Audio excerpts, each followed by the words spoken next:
오늘 본문 말씀은 굉장히 좀 끔찍한 심판의 말씀입니다. 아합 왕의 아내였던 이세벨 여왕의 최후를 보여주고 있습니다.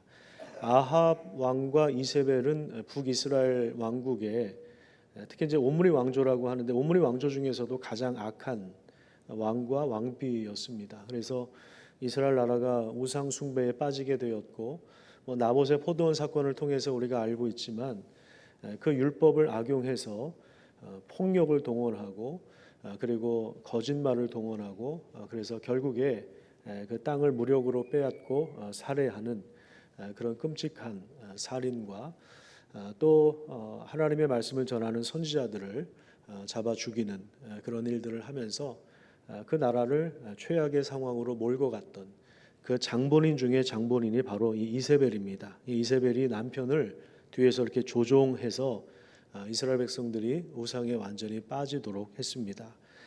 남편 아합은 배포가 좀 작고 감정적이었다면 이 이세벨 여인은 굉장히 대담하고요. 굉장히 또 영리합니다. 머리를 아주 잘 씁니다. 그리고 위기를 기회로 바꿀 수 있는 탁월한 능력이 있고 거기다가 추진력까지 있는 그런 여인입니다. 근데 그 여인이 결국에 하나님의 심판을 당합니다.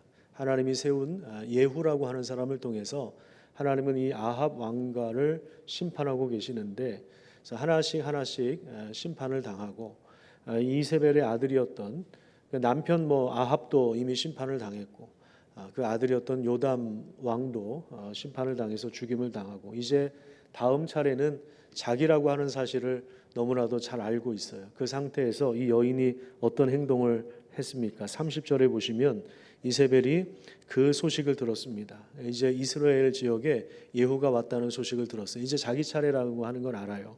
그런데 이세벨이 군대를 모아서 전쟁을 하거나 아니면 어디 숨거나 그러지 않고 오히려 화장을 합니다. 눈을 그리고 머리를 꾸미고 그러니까 자기를 치장하고 있죠. 자기를 단장하면서 이렇게 2층에서 창문 아래로 이제 바라보고 있는 것입니다. 그리고 이제 31절에 보면 예후가 이제 대문으로 이제 들어오니까 그때 예후를 향해서 이렇게 이야기하죠.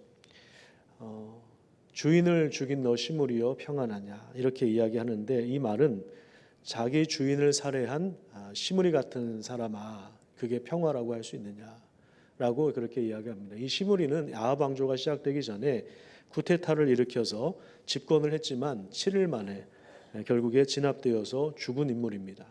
그러니까 그 사람을 빗대어서 이야기하고 있는 거예요. 그러니까 이 말은 무슨 말이냐면 우선 독설이에요. 저주를 퍼붓는 겁니다. 너도 시므리처럼 곧 죽을 수 있다. 그렇게 이야기하는 겁니다. 또 한편으로 굉장히 정치적인 말인데요. 이게 어떤 의미가 있냐면 너가 지금 아합 정권을 무너뜨리고 네가 정권을 잡는다 할지라도 네가 왕이 된다 할지라도 너는 군사적인 기반이 굉장히 취약하기 때문에 오래 갈 수 없다. 그러니 나의 도움을 받아야 한다. 나와 동맹을 맺으면 너의 정권이 오래 갈 것이다. 그러니까 자기 아들을 죽인 사람을 향해서도 지금 이렇게 손을 내밀고 있는 것입니다. 그러니까 지금 이세벨의 배포가 얼마나 큰지 보십시오. 자기 죽음을 앞에 두고도 몸 단장과 회유를 동시에 자기를 죽이러 오는 사람을 오히려 회유하고 있는 이런 장면을 보게 됩니다. 물론 여기에 대해서 예후는 아무런 동조를 하지 않고 하나님의 명령대로 이 이세벨의 제안을 이런자에 거절하고 그를 결국에 죽이죠. 이 상황을 이렇게 보면서 결국에 하나님의 말씀에 벗어나서 자기를 치장하고 허세를 부린 사람들의 종말이 어떠한가를 우리가 보게 됩니다. 그리고 하나님은 반드시 악에 대해서 심판하시고 그리고 역사를 주관해 나간다는 사실을 우리가 보게 됩니다. 부와 권력을 남용한 허세와 과소비, 폭력과 탐욕을 채우면서 살다가 마지막에 가장 비참한 죽음을 이세벨이 맞이한 것입니다. 우리도 마찬가지입니다. 말씀을 떠나면 결국에 허영을 쫓다가 허세의 삶을 살 수밖에 없습니다.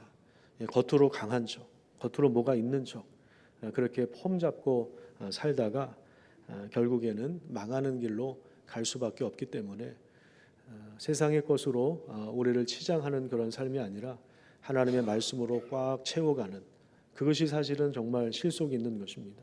하나님께서 우리에게 음성을 들려주실 때에, 우리에게 말씀을 주실 때에 그 말씀을 붙잡고 순종하는 가운데 하나님의 뜻을 이루어가는 그런 복된 삶을 살아가시기를 간절히 축복합니다. 오늘은 특별히 선교주일로 우리가 함께 지킵니다. 예후를 통해서 하나님이 지금 아합 가문을 심판하시는, 이미 오래전 엘리야를 통해서 예언하신 그 말씀을 이루어 가시는 거예요.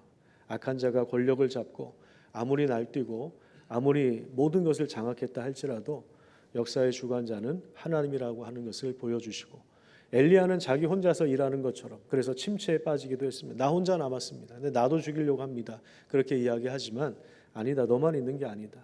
그래서 하나님이 여러 사람에게 기름을 부으게 하셔서 그 사람을 통해서 일을 하시죠. 또 바알에게 무릎 꿇지 않은 7천 명을 남겨두시기도 하셨습니다.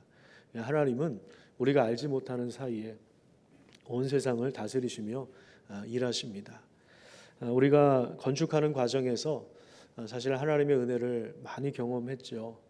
그 가운데 하나는 바로 우리 건축 보상금의 10분의 1을 하나님 앞에 드릴 때에 하나님께서 그것을 아름답게 사용하셔서 인도 캘커타주에 있는 말론조의 한 그 지역에 가난한 사람들이 모여 사는 그 동네에 정말 돈이 없어서 평생 의사를 한 번도 만나지 못하는 그 지역에 병원을 짓도록 하셨습니다. 그래서 우리 교회도 이제 완공이 됐고, 이제 영상을 통해서 보시겠지만 인도 병원도 이제 완공을 눈앞에 두고 있습니다. 예수님께서 이 땅에 오셔서 병든 사람을 치유하시고 먹지 못하는 사람들에게 먹을 것을 주시고 그들에게 하나님 나라 복음을 전해주셨던 것처럼 예수님이 행하신 그 놀라운 일들이 지금도 인도 땅에 이루어질 것을 우리가 기대하면서 또 하나님이 하시는 일 거기에 참여할 수 있는 우리 교회가 되기를 간절히 축복합니다. 길을 내시는 분은 하나님이십니다. 하나님만이 개척을 하실 수가 있는, 우리가 개척하는 게 아닙니다. 하나님께서 모든 것들에 대해서 먼저 우리에게 그런 마음을 주시고 소망을 주실 때 우리가 그 은혜가 있을 때 움직이는 것입니다. 그래서 이미 오래전 33년 전에 인도 땅에 들어가서 이제 선교 사역을 감당하신 우리 이은옥 선교사님, 또 우리 현재의 남편 노수빌 목사님을 만나서 부부가 함께 인도 땅을 일구어가는, 하나님 나라를 일구어가는 그 놀라운 이야기들을 우리가 함께 오늘 선교 보고를 듣고, 또 앞으로 완공될 우리 퍼스트호프 제일 소망 이 병원을 통해서 하나님이 어떤 일을 하실지 우리 함께 기대하는 그런 복된 시간이 되었으면 좋겠습니다.